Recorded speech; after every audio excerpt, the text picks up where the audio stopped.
At the spot, Shotgun Willie's, I've been there. You were holding a gun.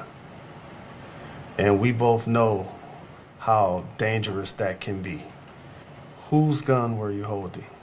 Well, the gun wasn't mine. You know, it's not who I am. I don't condone any type of violence, but I take full responsibility for my actions. Made a bad mistake, and I can see the image that I painted over myself with my recent mistakes. But in the future, I'm gonna show everybody who Ja really is, what I'm about, and change this narrative. What has the last 10 or 11 days been like for you, and how are you doing? Me personally, I feel mentally good that I haven't been in many years. I'm in a space where I'm very comfortable. I was constantly talking to therapists. I've been doing Reiki treatment. I've been doing anxiety breathing, different stuff to help me manage that and release all that stuff from my body. When did you say, I'm gonna do this and it's necessary? After I made a terrible mistake, being inside a club and went live, I put myself in a bad position. And also it's my daughter. There's times where she even tell me if she's had a bad day, and I felt like if she can tell me that, then I can be able to go and talk to somebody as well.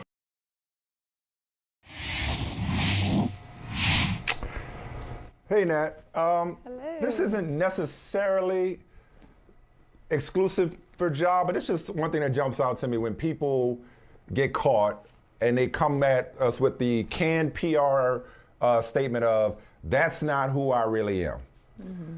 Like, if you want to grow up, if you want to move past this, if you want to really learn from this, you got to own the fact that that is who you really are. That was you. It was you on camera. It was not an imposter. That is who you are, Ja. And there are too many recent examples, both reported and unreported, that support that this is who you are. Now, it's not who you need to be for your own good and others.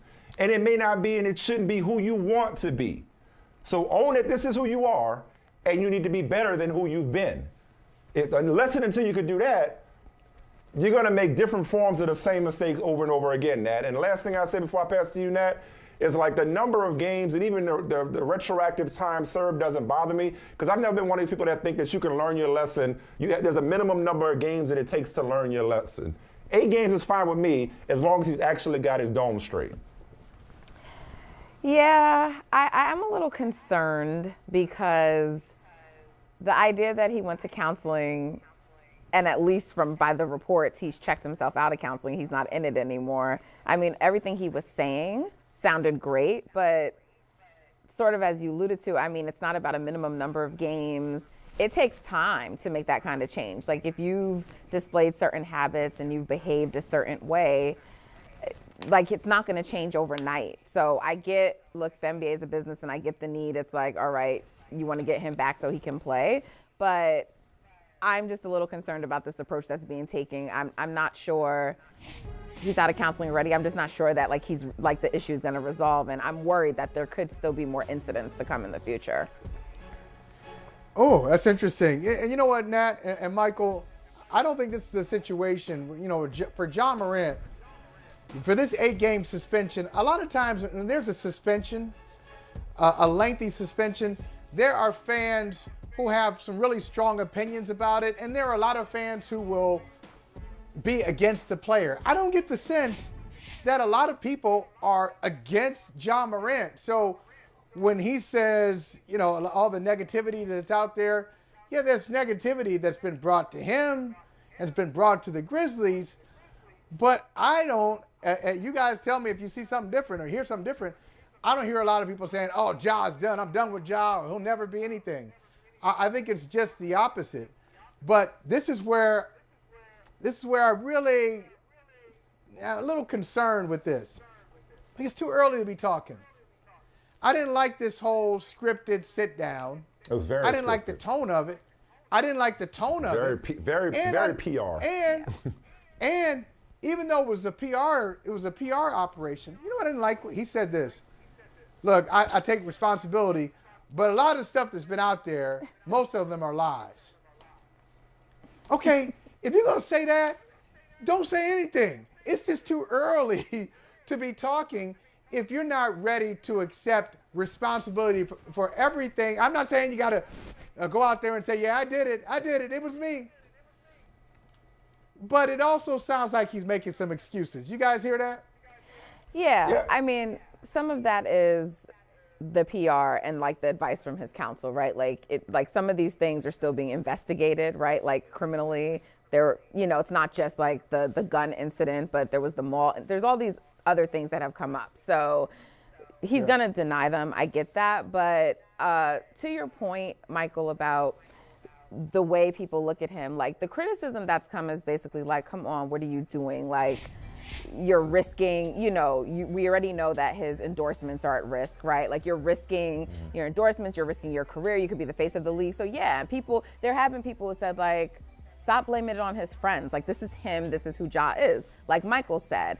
But at the same time, while people have expressed that sentiment, generally speaking, what I see is people wanting Ja to get better and take the steps to mature so he can fulfill the greatness that we all see in him. So people are holding him accountable and kind of not taking all the excuses, but they're also like rooting for him and wanting him to succeed.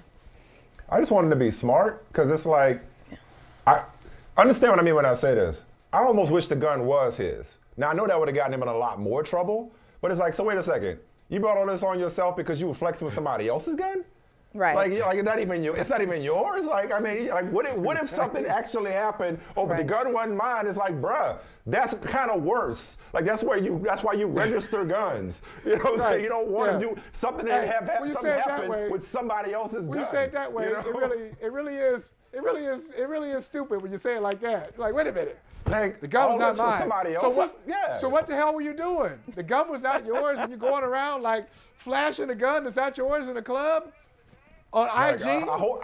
I hope you made sure it wasn't loaded. You know what I mean? It's just why is it even in your vicinity if it's not yours? So yeah, no, you're right. And Michael, I hear what you're saying. I don't think, but you know how it is, man. If you hear just a little bit of negativity, all of us, but especially somebody of Ja Morant's stature, then you obviously, it's exponential from your perspective, even if it's in the minority. I think most people do, even if they're not giving him the excuse of stress or mental health or whatever you want to attribute it to, people just want him to get his act together.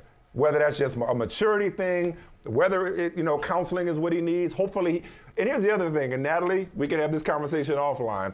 Hopefully, he continues the counseling. He may have checked himself out of this facility or out of this particular program, but it doesn't mean you need to be beyond counseling. That's right. Like counseling, like continue it for maintenance sake. Whatever was bothering you before, it only stands to reason that something else might pop up to trigger you, no pun intended, into some of this behavior. So bottom line is whether it's 8 games or 18 or 80 games, just get your act together and own the fact that that was you. And it is you, and you need to be better. And you know what? I'm going to add this real quick, and then I'll pass it to you, Natalie, is I think the Memphis Grizzlies need to be better too. Because this came from, I'm not even talking about on the court. The organization? About the organization.